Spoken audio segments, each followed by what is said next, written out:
Yo, what's the haps? It's 3900. Bizak with another classic. And I was perusing TikTok. I would have made this video on TikTok, but I think they lashed my page. So for whatever reason, right now, I can't post. And I mean, TikTok is really more for hot takes and clips, you know. And I mean, am I kind of disappointed? Because I like to just go ahead and reply to whatever it is I want to reply to right then and there. But it's like I always say, it's more than one way to skin a bitch. And by bitch, I don't necessarily mean the female sex in particular. Or do I? No, I'm joking. I'm joking. Just little humor, little humor. But anyway, now I will be responding to a take on a comment that Jeff Teague had made in regards to the competitiveness of professional women's basketball in comparison to professional men's basketball. And it's something, what Jeff Teague said, everybody already knows it. Even the professional women already know this. You know what I'm saying?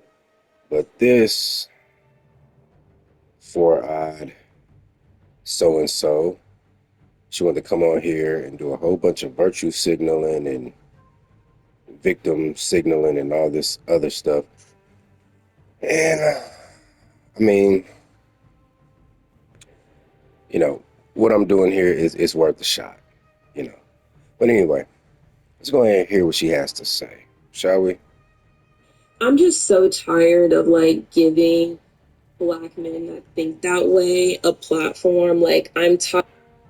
First of all, you did not, you in particular, and anyone who thinks and operates like you did not give Jeff Teague his platform. Jeff Teague earned his platform through many a years bouncing around the league, being in the right place at the right time to accumulate knowledge and stories. And also, he has a personality to convey these knowledge, this knowledge, these stories, and these gems of wisdom. He built himself, he built his platform. You didn't. Of even like needing to acknowledge that conversations need to be had within the black community. Like this is like Well, you know what? Don't acknowledge him. Don't acknowledge him. Because let me just tell you this from the outset. I don't give a fuck what your opinion is or your viewpoint is on this particular topic. You're wrong. And Jeff Teague is 100% correct. So you can sit up here with your pompous um, haughtiness and act, well, I'm just so tired of having these conversations within the black community because, I'm right. It's just they're wrong, you see. No, you're wrong. So you can come off with this air that you have the moral high ground or you have some sort of intellectual superiority within this uh, particular context. You don't. You don't. You're wrong. You're not loud and wrong. You're just studious and wrong. Just because you sound studious and your diction is of such and you wear glasses doesn't mean you're smart. Case in point. Continuing. their comments were offensive to Angel, to black women, to And you know what? Fuck Angel and fuck black women. Yeah, I said it.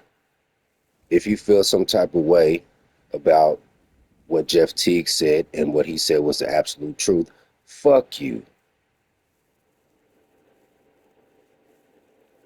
You see, the truth is like a lion. You don't need to defend it.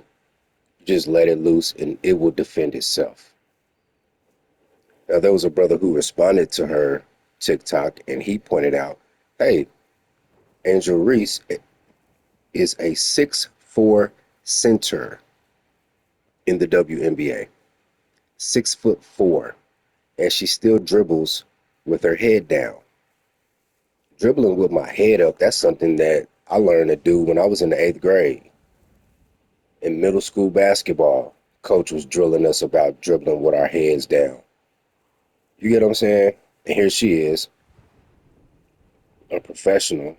I don't know what her income is, but I'm assuming high six figures to seven figures, right? And you're still dribbling with your head down.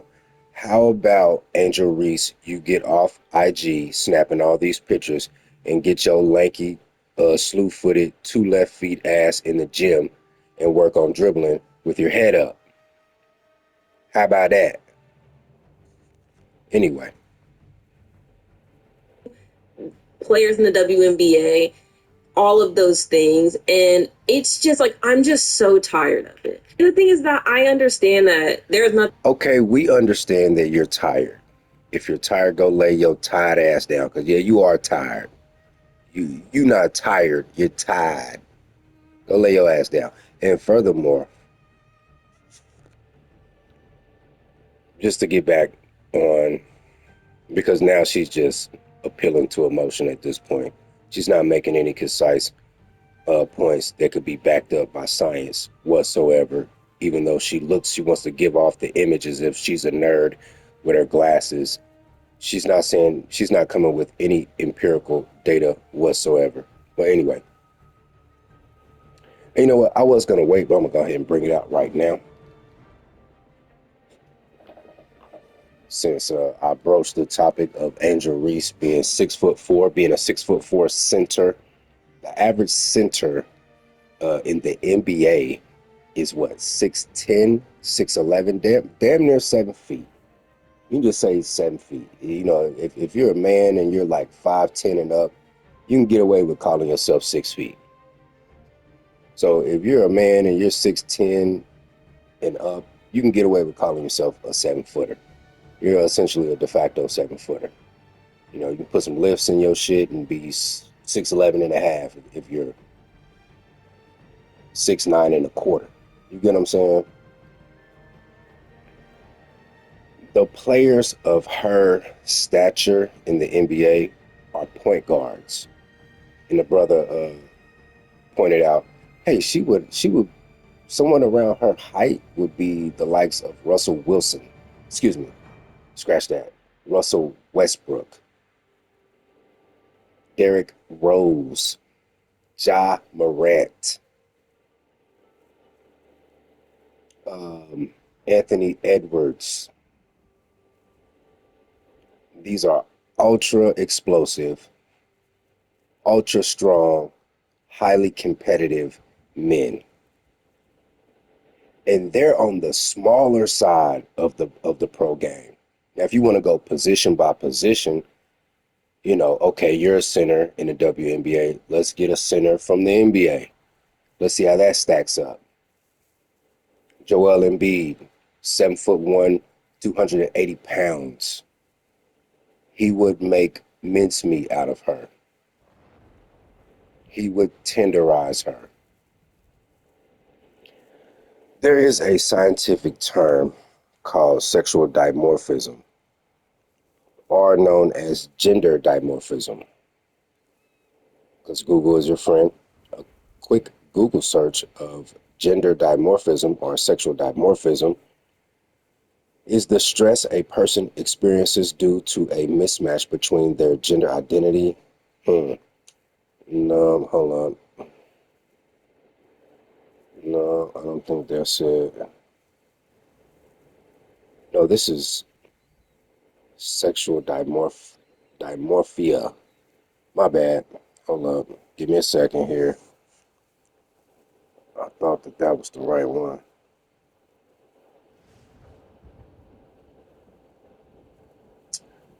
Dimorphism. Here we go.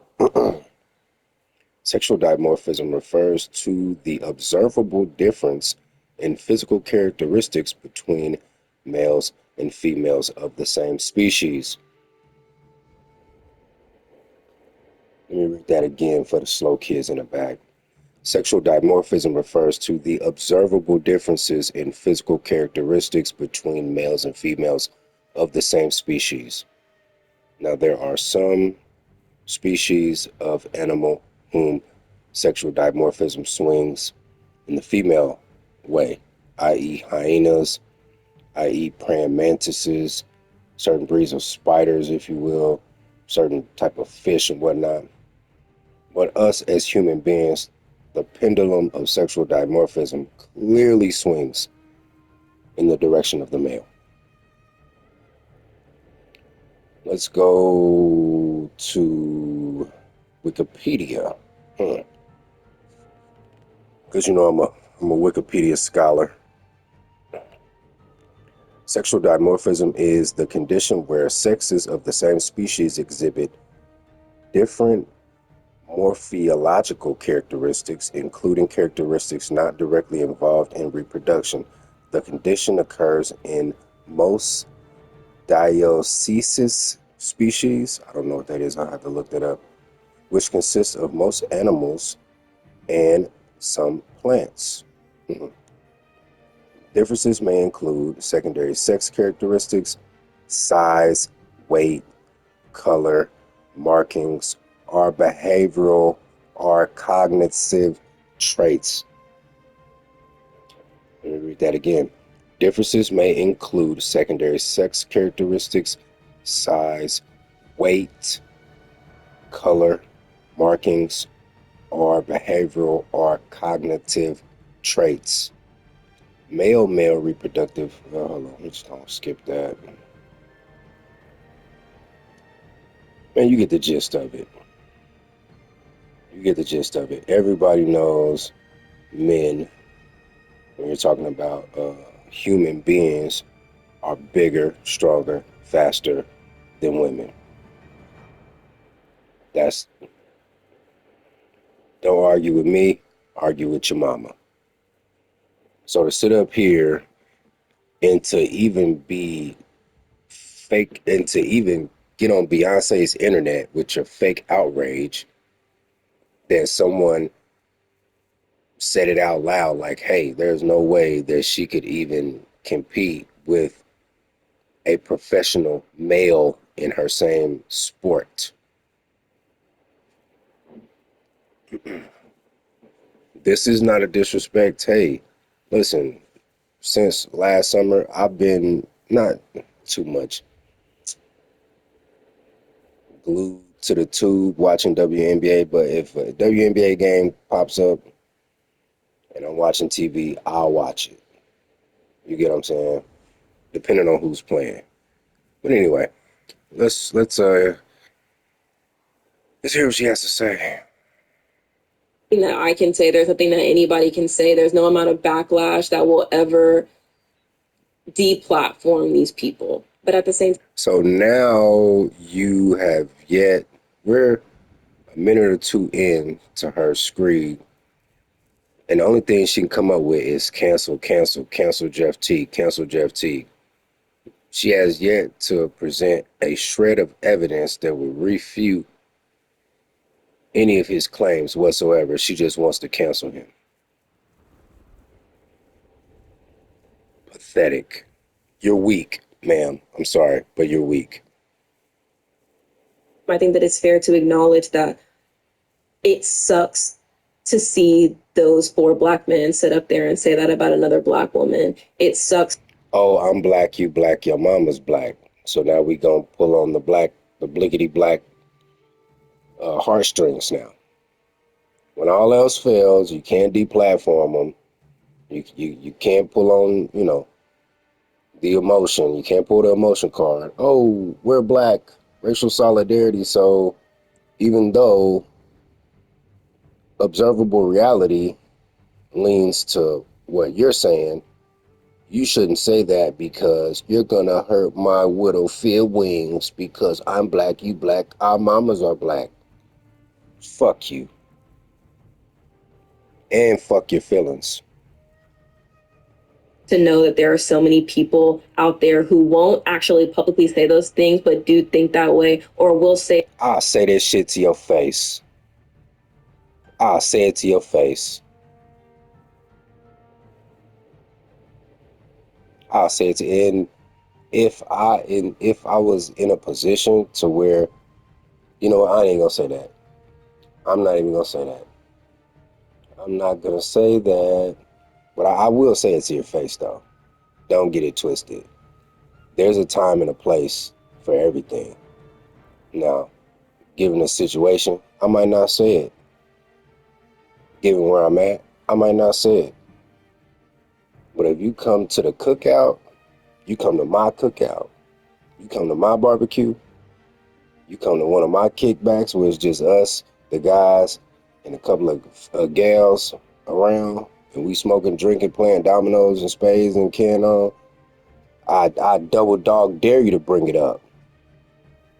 I triple dog dare you to bring it up. Now I'm gonna tell you what's gonna happen. She gonna go to the safety of. She gonna go to the safe space of her college campus or her place of employment and try to bring it up and bait some black men into saying something. And if a black male is foolish enough to speak the truth in that manner, they're gonna go straight to HR, straight to the dean, and say he's sexist, he's misogynist, yada yada yada. But once you get out of, come your ass outside, get out of your safe space. I guarantee you, I'll say it to your face, and you can have your brother there, your daddy there, whomever. Anyway, in their smaller friend group. There's nothing that was said during that podcast. There's nothing that's been being said on Black Twitter and on Black TikTok that is being productive anymore at this point. Like, explain. What do you mean by being productive? Because I find it extremely productive. Shattering this myth of the strong black woman is extremely productive. You people, yeah, I said it, you people need a ice cold bucket of water to the face. You need to be brought back to reality.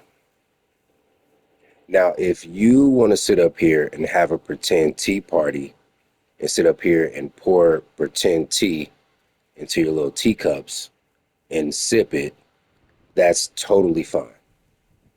Just don't expect me to play along with you. You get what I mean? Is it register?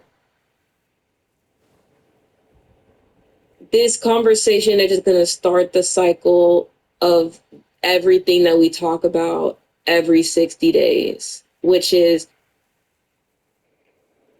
Which is what? Which is what? Exactly. somebody talks about a black woman and their body or a decision that they made. And so then that leads to a conversation about. That's a non sequitur. No one made a comment about Angel Reese's stature or her body or a decision that she's made. That is it a non sequitur or a red herring? But whatever it is bullshit. Because if you go back and you listen to the comments that Jeff Teague and them made in regards to this particular topic, no one made any mention about her body or any decisions that she has made. So again, those are apples and oranges. How much sex people are having. And No one even made mention of her sexual proclivities. They were it, the brothers was just talking strictly basketball.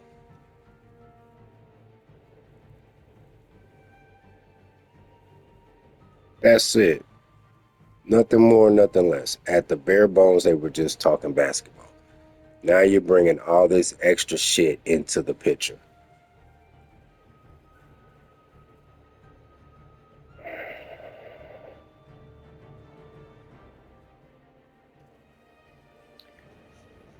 Mr. Off the Boondocks, which is Uncle Ruckus's father, he said this is what happens when you let a dumb broad read books.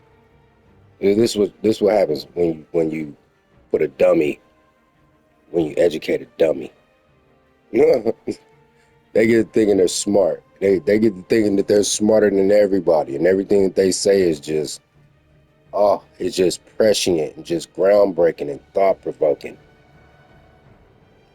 Ma'am, you ain't say shit. What's going on, man? Fair use, by the way. But this off TikTok. I don't even know what that fair use is. Cross platform type of thing going on here. Anyway. calling people sluts and whores and degrading them for making their own decisions. Nobody made one mention. Try to stay on topic. We got to go back to Sesame Street on these gals. One of these things are not the same. Red fish, two fish, one fish, blue fish. You get what I'm saying? The ABCs. We gotta go back to the times tables and whatnot, because this is just insanity.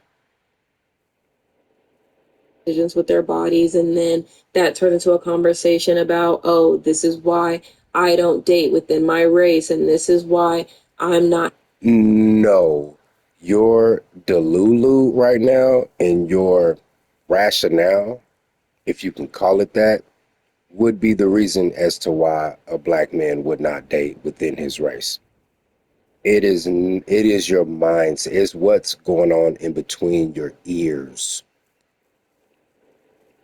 What you wear on your head, your tattoos, the way you dress, your behavior, your sexual proclivities are just a manifestation of what's going on in between your ears.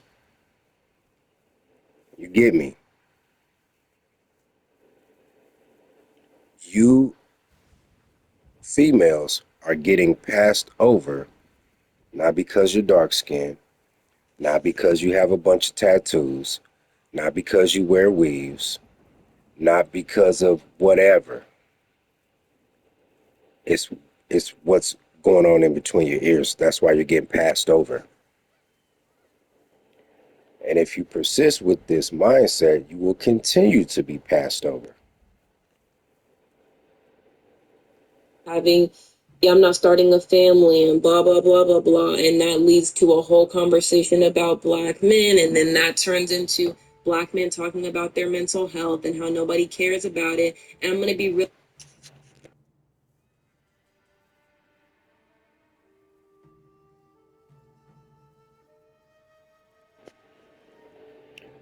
Now, she could have just stayed on talking about black women, but now let me rewind this. Rewind. Having, yeah, I'm not starting a family and blah blah blah blah blah, and that leads to a whole conversation about black men, and then that turns into black men talking about their mental health and how nobody cares about it. And I'm going to be really honest with you, it's likely that people aren't taking that seriously because y'all cause so much damage to other people because you're hurting.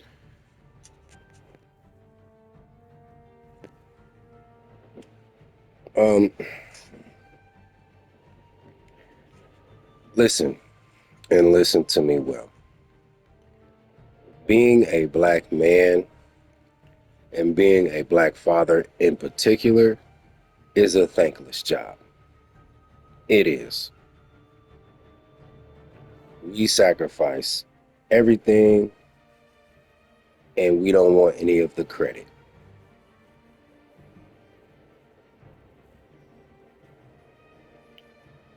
I think I know I speak for myself and men who feel the same way as I do. We don't give no fucks if you regard our mental health.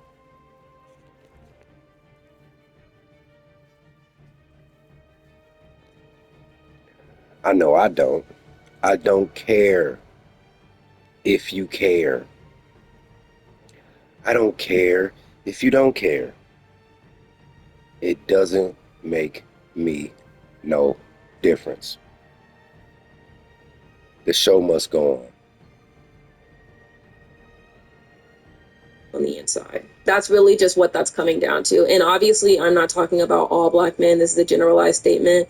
But there are so many men who will not openly have these conversations within their friend group and won't call out their friends, won't call out Nigga, I wish one of my guys would say some dumbass shit like, man, I think Angel Reese could, I think she could go one on one with Joel Embiid. Yeah, I think it could happen. Yeah, nigga, we would dog walk him as we should. And any man who would side with you on this topic, bruh, he's not getting no respect in the friend group. I guarantee you that. I guarantee you. workers, won't call out the guys they play pickup with. And then this constant cycle keeps continuing. And you wonder why your sons, y'all. All right, you know what? She's just rambling at this point and just appealing to emotion and a bunch of bullshit. Hold on, she made another video. Hold on real quick. Let me bring this up.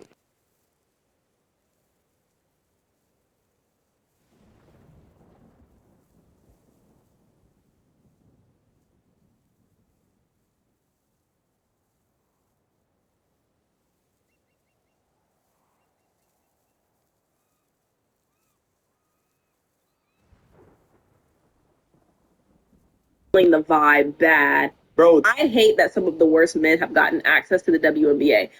I hate it. For the people. Ma'am, it has been men who have floated your league. Your league wasn't making money for a long time, for at least the past 2 decades. The WNBA has been in the red, not the black. They have taken revenue from the NBA and floated the WNBA with that. So it's been men who's been keeping your league afloat. Don't understand implied context. It's not all men, but it's like half of you. And y'all are really out here killing. And you know what? If it is half, it needs to be closer to 90% of us. The vibe bad. I just saw a clip of Jeff you, and y'all are really out here killing the vibe bad. I just saw a clip. Now, that's another dog whistle word. Fellas, be mindful when you hear these females use these code words. The vibe. The vibe. You ask her, hey, what's up with that bull ring in between in your nose? What's up with that? I don't too much like that. Well, it's a vibe. What's up with you wearing all this multicolored hair? What's up with that? I don't like that. Well, it's a vibe. What's up with you, going out, staying out 3, 4 o'clock in the morning, club hopping and whatnot? You got IG stories of men pouring shots down in your mouth and whatnot. Well, I don't like that. Well, it's a vibe. You gotta get with the vibe because it's a vibe. It's just a vibe. Yeah, man, it's so tubular, man. It's so groovy. She sounds like a hippie. This is what she sounds like, a fucking hippie. Now I know why some of the men in the 60s didn't like the hippies. Now I get it. Just saw a clip of Jeff T, guy who played for the Hawks. His career wasn't all that. No shade, no shade. Talking about how these WNBA vet players need to just let Caitlin Clark get her shots off and be great. It's going to make people not watch, boo-hoo. Or even other people on Twitter talking about, oh, Caitlin's y'all's meal ticket. Y'all need to start letting her. That's facts. That is facts. Let me explain something to you about marketing. The NBA back in the 80s, right? They didn't really take off as a continental and a intercontinental, an international brand until Jordan came about. So in the early 80s, you had Bird, Magic, In the 70s, you had Dr. J and all those guys back there. The NBA didn't take off until Michael Jordan came. So when Michael Jordan came, it was it was well known throughout the league that hey, this was the chosen one who was going to take our league to the stratosphere. The same is true for the WNBA. Caitlin Clark is to the WNBA what Michael Jordan was to the NBA. Now I'm not comparing them. It remains now her. I'm not putting the crown on her like she's the greatest WNBA player of all time and yada yada yada. I'm just talking from a marketing standpoint because Caitlin Clark's career is just now beginning. You get what I'm saying? I'm just talking solely on a marketing standpoint because I wouldn't even give y'all jokers the time of day had it not been for her. Truth be told, good, bad, or otherwise, say what you want. That's just facts. It's facts. So, you know, Even other people on Twitter talking about, oh, Caitlin's y'all's meal ticket. Y'all need to start letting her win and get them easy shots. And there were some people on Twitter trying to make this a logical conversation and really trying to entertain this conversation. And I'm not having it. I'm not about to say you're not having it because you are incapable of having a logical conversation. I mean, we just saw from your last video, all you did was appeal to emotion and sympathy the entire time. You did not bring a shred of empirical evidence whatsoever to your argument. So, yeah, you're not having a logical conversation because you're incapable of having one. But you know what? I'm done with this. I think I made my point.